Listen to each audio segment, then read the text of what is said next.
Hello नमस्ते तपाईँलाई म चाहिँ आज एउटा नराम्रो कुरा चाहिँ फेरि देखाउन गइरहेको छु। हामी धेरै जसो चाहिँ अफिसमा अथवा चाहिँ घरमा एकदमै बिजी हुन्छौँ अनि हतार भएको हुन्छ। कहिले कहिले चाहिँ यो तपाईँको चाहिँ प्लास्टिक एपोइन्सरमा चाहिँ यो पेपरहरू चाहिँ हाल्दाखेरि चाहिँ पुरा अलमल्ल भएर चाहिँ झन् अड्केर अल्झलिएर त्यसपछि तपाईँको टाइम झन् खाइदिन्छ क्या।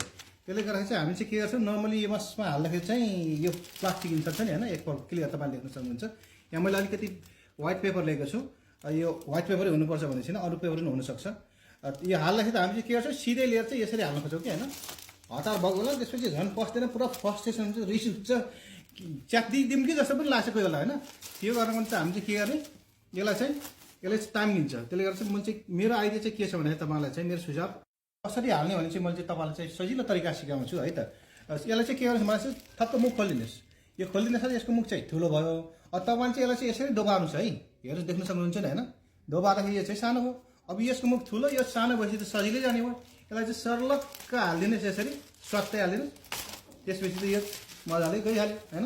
अलिअलि हल्लाइदिनुहोस्, बस के चाहियो त होइन।